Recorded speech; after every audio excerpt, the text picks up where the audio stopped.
నమస్తే కిరణ్ టీవీ ప్రేక్షకులకి స్వాగతం. ప్రస్తుతం మనతో పాటు ఉన్నారు సీనియర్ మోస్ట్ జర్నలిస్ట్ పవన్ గారు. సార్తో మాట్లాడే ముందులా మనకి నేరాలు ఘోరాలు అనేది నేటి సమాజంలో రెగ్యులర్ అయిపోయినాయి. నిన్న సహస్ర, నేడు బోడుప్పల్ స్వాతి.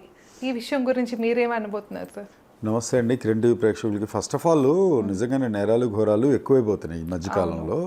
నిన్న సహస్ర కూకట్పల్లి, అంతకుముందు బీహార్లో 8 years పిల్లోడు, ఇప్పుడు వీడు 10th class పిల్లోడు 9th class అమ్మాయిని చంపేశాడు, 12 ఏళ్ళు 11 ఏళ్ళ పాపని సహస్రాని. అంటే ఈరోజు బోడుప్పల్ కేసు లేటెస్ట్గా ఇప్పుడు జరిగింది కాబట్టి దాని మీద కంప్లీట్గా సోషల్ మీడియా అలర్ట్ అయిపోయింది కాబట్టి దీని మీద ఒక ఫ్యూ పాయింట్స్ చెప్పుకుందాం మనం. అదేంటంటే వీళ్ళు వికారాబాద్కి చెందిన వాళ్ళు. వీళ్ళిద్దరు లవర్స్, పెళ్లి చేసుకున్నారు, లవ్ మ్యారేజ్. ఇంక ఇక్కడికి వచ్చారు, 2-3 నెలలు అయింది. అమ్మాయి 5 నెలల గర్భవతి, అంటే ప్రెగ్నెంట్.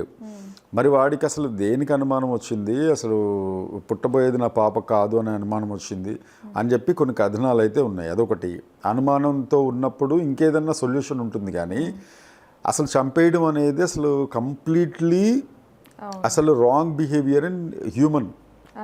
అసలు ఒక హ్యూమన్లో తీసుకోవచ్చు, ఎవరికి వాళ్ళు బతకచ్చు, చాలా ఉంటాయి దీని లోపల. అసలు అమ్మాయి తప్పు చేసిందా లేదా అనేది కూడా ఎవరికీ తెలియదు. అసలు ఇలాంటి టైంలో అసలు అంత పెళ్లి చేసుకున్న వాళ్ళు తప్పు ఎలా చేస్తారు? వాళ్ళు అక్కడి నుంచి ఇక్కడికి వచ్చి వాడు స్కెచ్ చేసాడంట. 2 నెలలుగా హైదరాబాద్కి తీసుకొచ్చి హెగ్జా బ్లేడ్ తీసుకొని ఆ అమ్మాయిని అతి కిరాతకంగా కంప్లీట్గా చంపేసి తలా మొండం వేరు చేసి, చేతులు కాళ్ళు వేరే చోట, మొండం వేరే చోట, ఇవన్నీ చేసి ఇది చేస్తే ఇప్పుడు ఆ అమ్మాయి మూసీ నదిలో పాడేస్తే ఇన్వెస్టిగేషన్ చేసి పాపం వాళ్ళ పేరెంట్స్ లబోదిబోం అని చెప్పి వాళ్ళు గందరగోళంగా ఏడుస్తుంటే ఆ స్వాతి తల్లిదండ్రులు వాళ్ళకి ఆ మొండాన్ని అప్పచెప్పి అంత్యక్రియలు చేసే దుస్థితికి వచ్చింది ఇప్పుడు సమాజము. ఇప్పుడేంటి ముక్కలుగా కోసి ఇది చేశారు అని అంటే మీకు ఈ మధ్య రీసెంట్గా జరిగిన ఒక ఇన్సిడెంట్ గుర్తొస్తుంది 1 yearలో. అవును సార్, లాస్ట్ ఇయర్ మీర్పేట గురుమూర్తి కూడా ఇలాగే తన ఆర్మీ రిటైర్డ్ మేజర్, 2 పిల్లలు ఉన్నారు, పిల్లల్ని బయట పంపించాడు. ఫస్ట్ ఏమన్నాడు, నాకు అమ్మాయి ఆవిడ ఎక్కడికో వెళ్ళిపోయిందండి అన్నాడు. తర్వాత పిల్లల్ని తీసుకుని వెళ్ళింది అన్నాడు. తర్వాత పిల్లలు వచ్చిన తర్వాత అసలు మా మదర్ లేరు అని చెప్పి వాళ్ళు చెప్పారు. మొత్తానికి ఇన్వెస్టిగేట్ చేస్తే నిజం బయటపడింది ఏంటంటే తనే చంపేసి ముక్కలు చేసి కుక్కర్లో ఉడికించి దాన్ని తీసుకెళ్ళి అక్కడ మూసీ నదిలో పడేసి ఎంత కిరాతకంగా అనమాట. ఇప్పుడు గొంతు బిసికి చంపడమే, చంపేసిన తర్వాత ముక్కలుగా చేసి అతి కిరాతకంగా చంపినా ఇది చేసినా అది మర్డర్ అని అంటారు. ఎట్లా తప్పించుకోవాలి అని అనుకుంటారు. కానీ నిజంగా చెప్పాలి అని అంటే పోలీసులు చాలా గ్రేట్ అండి. అసలు ఎన్ని మిస్టరీస్ ఎన్ని ఛేదించి పాపం వాళ్ళు కూడా ఎంత ఇన్వెస్టిగేట్ చేసి, లేదా సిబిఐ వాళ్ళు కూడా రంగంలోకి దిగి చూడండి. సహస్ర కేసు కూడా ఎలా పట్టుకున్నారు. ఆ పిల్లోడు ఏం చెప్పాడు అని అంటే, కుకట్పల్లి సహస్ర కేసులో కన్ఫ్యూజ్ అవ్వకండి, మనం మళ్ళీ బ్యాక్కి వెళ్ళాం సహస్ర కేసు గురించి. ఇదంతా ఏంటనంటే ఒక మర్డర్ జరిగింది అని అంటే అలాంటి మర్డర్స్ చాలా రెలవెంట్గా చాలా మర్డర్స్ జరుగుతాయి. దాన్ని ఇన్వెస్టిగేట్ చేసి ఒకళ్ళనొకళ్ళు ఎలా పట్టుకుంటారు, ఆ ముద్దాయిని ఎలా, దోషిని ఎలా పట్టుకుంటారు అనేది వెరీ ఇంపార్టెంట్ థింగ్. బీహార్లో వాడికి 8 సంవత్సరాలు, 8 సంవత్సరాల పిల్లోడికి ఎలా అలవాటైందో తెలియదు. వాడికి పక్కనున్న పిల్లల్ని పెన్సిల్ తోటి గుచ్చటం, లేకపోతే వాళ్ళు బాధపడుతుంటే వాళ్ళకి అరుస్తూ ఉంటే వీడు చాలా ఆనందపడటం. మనకేదో సినిమా ఉంటుంది, మహేష్ బాబు సినిమా ఒకటి ఉంటుంది, స్పైడర్. ఆ స్పైడర్ సినిమాలో కనుక ఎవడైతే సూర్య చిన్నప్పుడు ఎలా బిహేవ్ చేస్తాడో అలా బిహేవియర్ ఉండేదట. వాళ్ళు ఏడుస్తుంటే వీడికి చాలా పైశాచిక ఆనందం ఇది చేయటం. అలా చేస్తూ ఒకసారి ఇంట్లో చెల్లెల్ని చంపేసాడు వాడు. ఆ అమ్మాయి 6 ఏళ్ల పిల్ల, ఆ అమ్మాయి గొంతు నుండి చంపేస్తే కుటుంబ సభ్యులకి తెలిసినా కూడా మళ్ళీ ఇప్పుడు పిల్లోని కూడా జైల్లో పెడతారు, అసలు ఎట్లా అనుకొని ఇది చేశారు. వాళ్ళ మావయ్య బెదిరించి సొంత మేనమామ అట్లా ఎట్లా చేస్తున్నావురా నువ్వు అది ఇదేనంటే వాళ్ళ మావయ్యని కత్తితో పొడిచేసి చంపేశాడు, గొంతులో పొడిచి. వాడికి ఎట్లా ఇది చేస్తుంది ఇదంతా. This is all about 12 years back బీహార్లో జరిగిన ఒరిజినల్ సంఘటన ఇది. తర్వాత ఏమైంది, అట్నుంచి వాడేదన్నా మాట్లాడి వాడేదన్నా ఇది చేస్తుంటే గ్రామస్తులకి అక్కడ ఉండే విలేజర్స్కి అనుమానం వచ్చింది వీడి బిహేవియర్ మీద.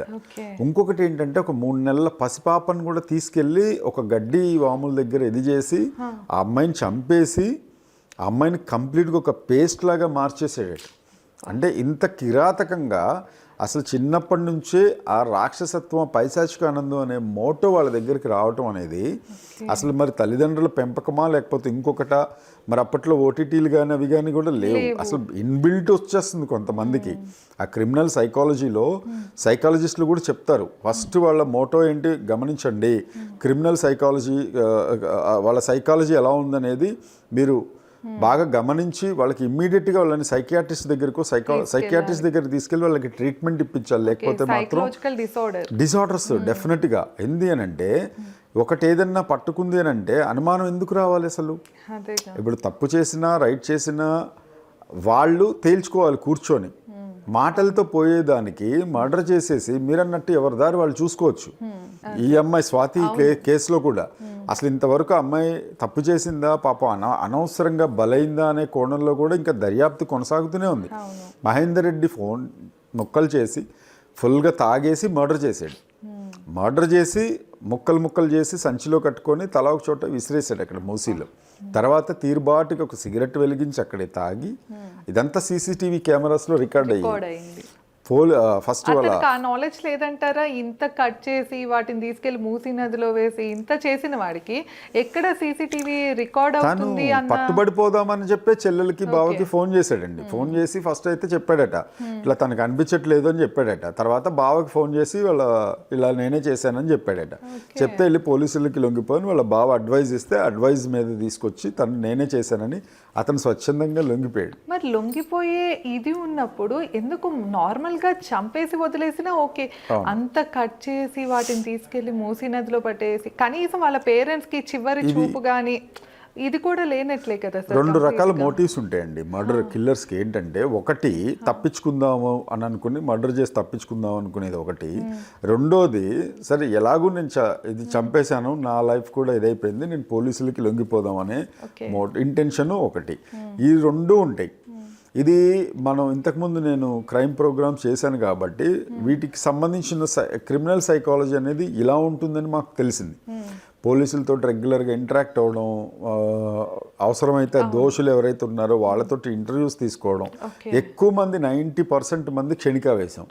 ప్లాన్డ్ మర్డర్స్ అనేవి వేరే ఉంటాయి. లైక్ ప్లాన్డ్ మర్డర్ ఏంటి అని అంటే మనం గతంలో సహస్రాది క్షణికావేశమే. ఎందుకనంటే వాడు ఊహించలా, పిల్లోడు ఎవరు ఉండరు, వాడు రెక్కీ చేశాడు, లోపలికి వెళ్దాం బ్యాట్ కాకపోతే అతను ఒక అనాలిసిస్ లాగా పేపర్ మీద మొత్తం రాసుకున్నది ఏంటి అని అంటే ఆ బ్యాట్ తీసుకొని వచ్చి ఎవరైతే లోపలికి వెళ్తారో వాళ్ళని చంపేద్దామని, ఆ పిల్లని కాదు.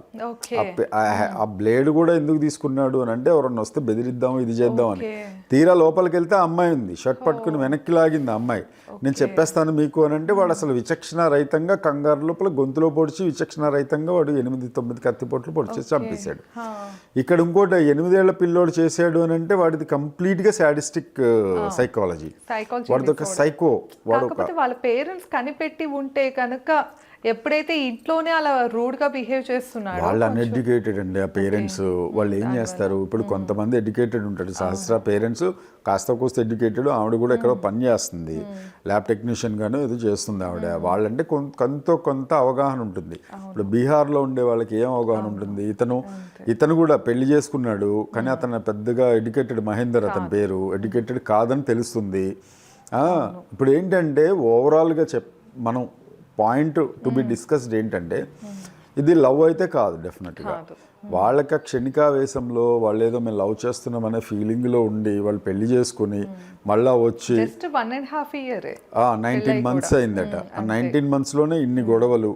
ఆల్రెడీ ఏదో పంచాయతీ ఏదో ఊళ్ళో జరిగింది, ఆ కక్ష కూడా పెట్టుకున్నాడు అని చెప్పి పోలీసులు చెప్తున్నారు. ఆ అమ్మాయి పంచాయతీలో పెట్టిందట, ఆ కక్ష ఉంది. తర్వాత నా ప్రెగ్నెన్సీ వచ్చింది, సో తను కూడా వేరే సంబంధం ఉంది అనే ఆలోచన కూడా అతనికి, ఆ దురాలోచన కూడా ఉంది. సో ఇన్ని బ్యాడ్ ఇన్స్టింక్ట్స్ ఉన్నాయి పిల్లోళ్ళు అతని లోపల. చేసుకుని ఏంటి, ఒకవేళ అతను ఇది చేయకపోయినా సీసీ కెమెరాస్లో డెఫినెట్గా పోలీసులు పట్టుకునే వాళ్ళు, ఇది చేసేవాళ్ళు. ఫైనల్గా ఏంటంటే అండి ఇట్లాంటి వాటికి మెయిన్ థింగ్ దగ్గర సంబంధికులే ఒక మర్డర్ చేయటానికి ఎక్కువగా దగ్గరగా ఉండేవాళ్ళే.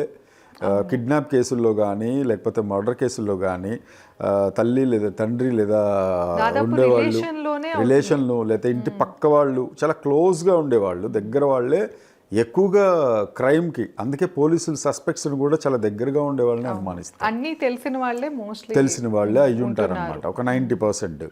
బయట నుంచి వచ్చే హంతకులు, కిల్లర్స్, లేకపోతే ఇంకోటి అది కంప్లీట్గా వేరే విషయం. కానీ ఒకవేళ ఎవరన్నా భార్యాభర్తల లోపల ఏది చేసినా, మొన్న కూడా మనకి ఒక కేసు చూసాం, భర్తను చంపేసింది ప్రియుడితో కలిసి, లవర్తో కలిసి వేరే చోట, వేరే స్టేట్లో హనీమూన్కి తీసుకెళ్ళి అక్కడ, అది కంప్లీట్గా స్కెచ్ అనమాట. అది కంప్లీట్గా ప్లాన్డ్ మర్డర్. ఇది ఏంటంటే ఇది క్షణికావేశంలో మాట అనుకుని చేసుకునేది. బట్ బొడుప్పల్ స్వాతి తల్లిదండ్రులకి నిజంగా ప్రగాఢ సంతాపం. 5 months ప్రెగ్నెంట్ లేడీ, తను అతి కిరాతకంగా ఇలాంటి నేరాలు ఘోరాలు జరగకుండా ఉండాలి సమాజంలో అని చెప్పి నిజంగా ఆశిద్దామండి. తప్పకుండా సార్.